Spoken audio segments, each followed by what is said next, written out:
Welcome to the EdexLive podcast, where we spotlight changemakers shaping the future. Today's guest is a powerhouse in the world of fitness and transformation. Huzefa Talib, better known as Coach Mogambo, a former athlete turned elite coach, he's known for blending physical training with mental toughness, helping athletes and everyday folks push past limits. He's also the co-founder of one of the most popular gyms in Bangalore called Outfit. From sport-specific programs to mindset shifts, he's not just building bodies, he's building belief. Let's get into it with the one and only Huzefa Talib.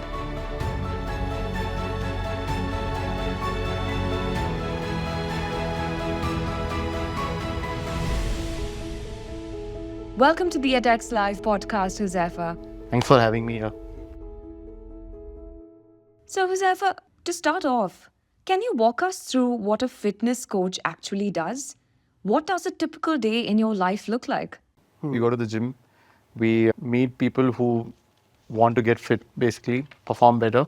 And it's a pretty long day, as much as a lot of us think that fitness trainer's job is to just go to the gym and work out. We just don't do that. It's very holistic, right? We impact lives. We talk to people about how they can get fitter, better, healthier.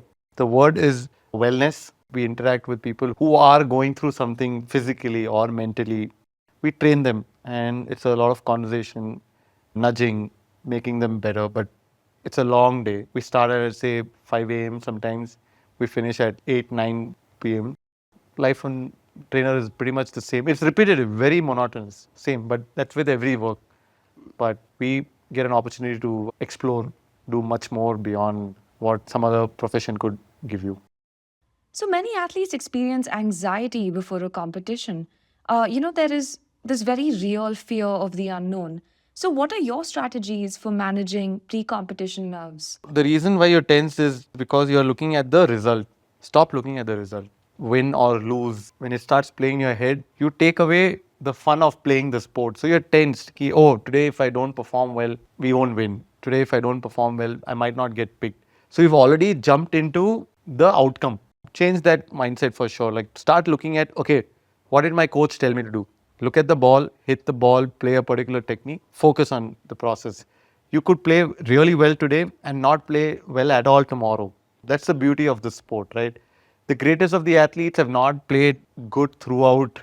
Kobe, Virat, Sachin. They've done the process really well. Like Usain Bolt, even the greatest of the greatest, Federer, Djokovic, Nadal. If you talk about any sportsman like Ronaldo, Messi, these guys show up 3 hours or 2 hours before their actual training time. They do their basics really well, regardless of where they are. Build a protocol, regardless of where you are, playing good or playing bad. Follow that protocol every day. Always look back and be happy for the fact that you're getting to play. There's always injury that's going to be a tough part of any athletic journey. How can one deal with physical and the emotional impact of injury for an athlete, especially the guilt or the self-doubt that may follow? Injury is not in your control. Like you can, again, do the right things. You can train well, but you still can get injured. Like sometimes you just fall and you're trying to save a boundary. You can fall and land bad. You're not predicting that you're going to be doing something like that. Try to fix injuries that could be repetitive. Say a hamstring strain could be repetitive. So you could fix those things by training better. But if you say have a dive and you land bad, you can't do much about it. Trauma injuries you can't do anything about. You cannot fix that in the gym. But the injuries that could be repetitive through your process of training, like I said, build that process. Warm up, cool down, those exercises that help you train those muscles that you're weak in. So list it down, write it down. Also, interacting with the right kind of people is the most important thing that you could do as an athlete. Sometimes you feel that certain type of people will elevate your mindset. One random person you could meet and they would tell you certain things that could just elevate your performance to the next level. So the process is also being open to feedback. So, Huzefa, tell me what causes an athlete to develop a losing mentality, and how can they break out of it to regain confidence and drive? Nobody likes to lose. But what you do from it is the most important thing. You've understood that you did a certain something wrong. And there are two teams playing. One is always going to get better of the other person. Regardless, you cannot win always. There will be somebody who will do something better that day. It's also that day. You've lost on one particular day. You've not lost overall. Go back to sleep. Do not think about it. Wake up in the morning. Go back to your process. So there is this large culture of fitfluencers, which is shaping up in social media and like influencing most other aspects of our lives. This is also something that goes around to a large extent. So I feel like younger children may also be influenced into joining gyms. Do you have thoughts on young children joining gyms, and what do you think is an appropriate age for when structured physical training can begin? Not everybody at every age goes there to do everything that everybody is doing. At 14, you could do things what a 14-year-old needs to do. So get a trainer who understands that.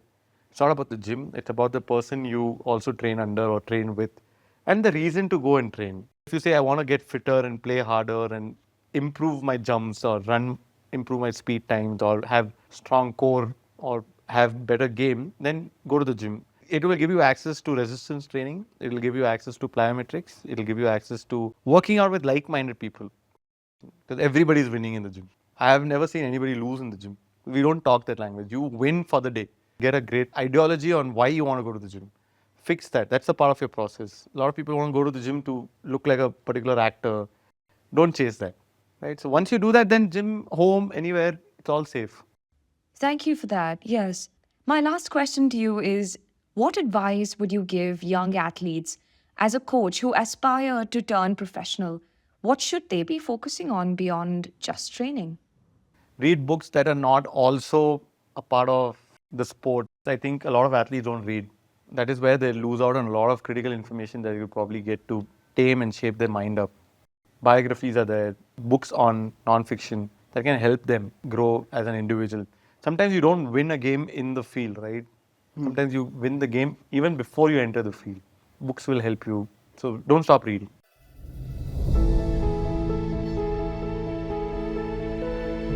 Thank you for such an insightful conversation, Huzefa. And that wraps up this inspiring episode of the EdexLive podcast. You can catch more of our conversations with changemakers, rule breakers, and youth icons right here on the EdexLive podcast on edexlive.com.